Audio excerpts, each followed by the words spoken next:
Dr. Kim here from sunny San Diego, California. We have a 77-year-old avid golfer, ex-lifeguard, big, tall, strapping guy with back pain and neurogenic claudication, and it's obvious why.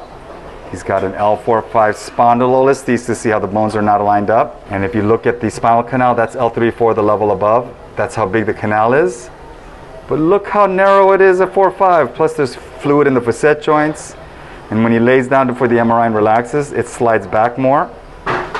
On the CT scan, you can see how horrible his arthritis is. And he's even got this bone spur poking in there on the right side. So we're going to do a right-sided, minimally invasive TLIF, MIS TLIF approach, utilizing computer navigation, the world's greatest minimally invasive system, including the sexiest cage alive, neurophysiologic monitoring, and the FOSS, Luke, the FOSS. So wish us luck.